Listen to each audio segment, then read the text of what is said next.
I'm Butter. And this is a Pick Out the Jams exclusive interview. Today we're interviewing Starfoxxx, a.k.a. David Beltran. Can I get a chair? I'm asking the questions here. Okay. So, Starfoxxx, a.k.a. David Beltran. What's up, man? How does it feel knowing that there are a lot of hardworking musicians out there working with real instruments while you're at home making all your music on your computer? Feels convenient. I get to do a lot more interneting while making stuff. I don't feel guilty at all. I see what you're doing here, though. So Starfoxxx, the first time I heard your new album, Baby I'm Off Drugs and I'm Ready to Marry You, it was like someone took a shit in my ear. So have you told your doctor about the severe intestinal distress that's happening? That might be a very rare disorder that you have. Only for you, possibly. Please don't turn this around back on me. Have you seen a doctor yet? Maybe you should get some sort of medical opinion on that. I don't know anything about it. My doctor is very well trained. Thanks. All right, just for your own health, something on. How does it feel knowing that there are real musicians out there on drugs while you're off drugs and ready to marry someone? I never really thought about it or gave it too much insight or thinking. It's just so happened to work out that way. Feel normal, I guess. Feel sober. I'm not really off drugs though. The title's an entire lie. You caught me. Oh shit. Report it to the FBI. What are some of your musical influences that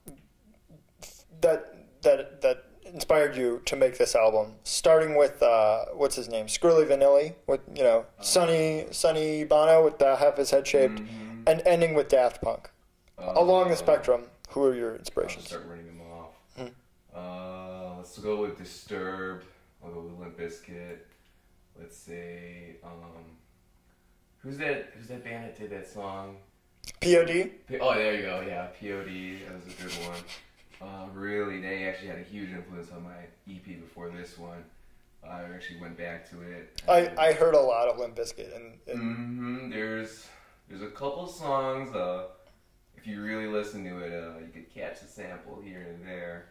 A lot of that Fred Durst. Mm-hmm. Yeah. I don't know his solo work, not just... Yeah, he picked up his solo work. This 2013 release was actually really good. Did poorly on the Billboard, but I enjoyed it. Thanks. It was so nice to finally get an honest answer out of you for this question. So I understand you're turning 30 soon. Why bother even releasing an album if you weren't enough of a legend to die at 27?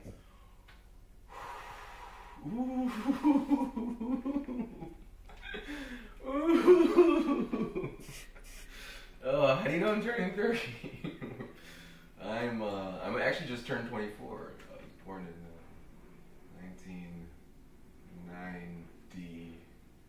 1990, and I just turned 24. Thank you. You need to get your facts straight. Check out Mike over there. Can you redo the paperwork thing? Would you say this is a pretty accessible album? In general, is your music accessible for people of all creeds and colors? Yeah, it should be. If you could have like any kind of Wi-Fi or 4G, 3G, yeah, you could get to it. Yeah, there's access. What about green people? Do you want green people listening to your music? Yeah, anyone with ears and a brain. Yeah. Green people don't have ears. Green people are trying to destroy us. Didn't you mean the Greys, like the Grey aliens? I never heard of the green people. No. I haven't been doing my yeah, I don't know. But yeah, sure, if they could get down. I did my research for this interview. If they could, I'd say yeah, sure, why not? Okay. It'll be on the Pirate Bay soon enough. Thank you. What would you say is the age cutoff to when you would not be able to enjoy this album anymore? Like, 12 or 15 or something? 30 maybe? Oh, Lord. I think you could start. I think anyone could listen to it at any age, but the tolerance level is about like 5 minutes. So at any age could listen to it, but even just immediately upon listening after 5 minutes, I say just turn it off.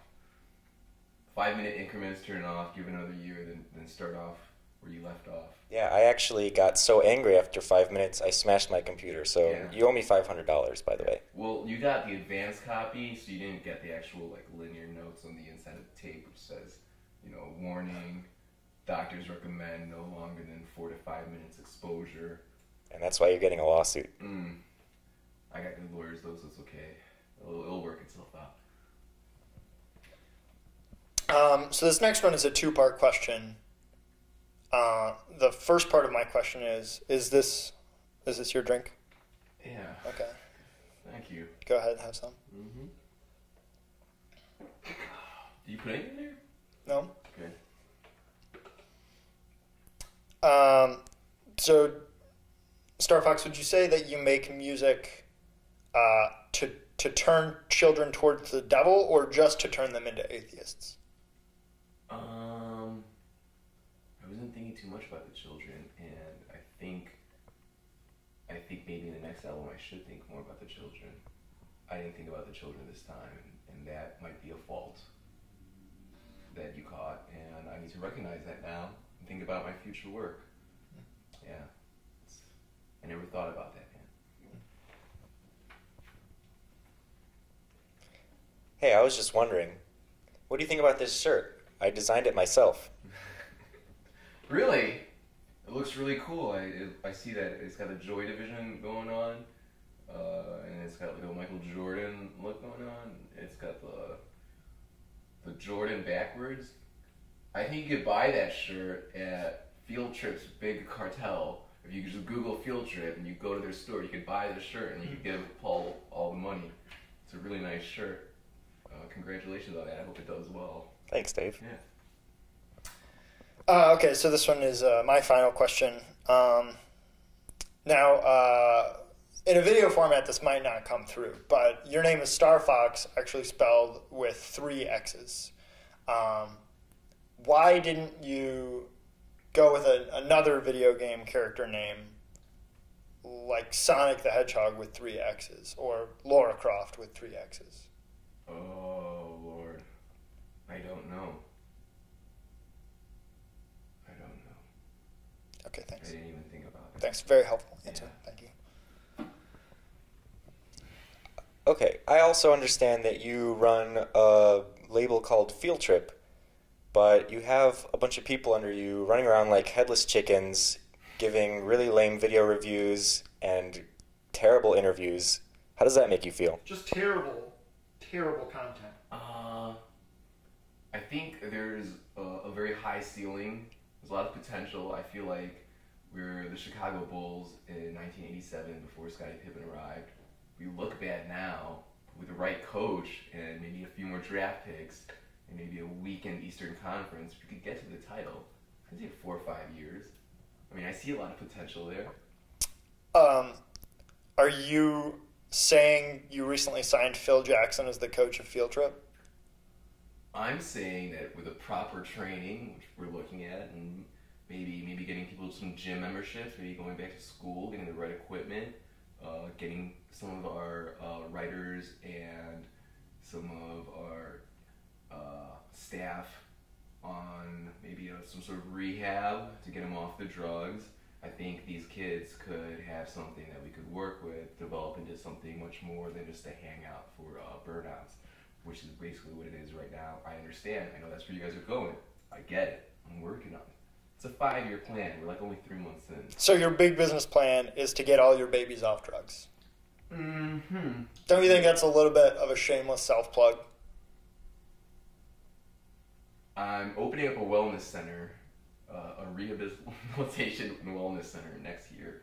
And if you guys need help, just contact me. That is all on that subject. All right, and my last question is, who are you marrying, and are we invited to the wedding?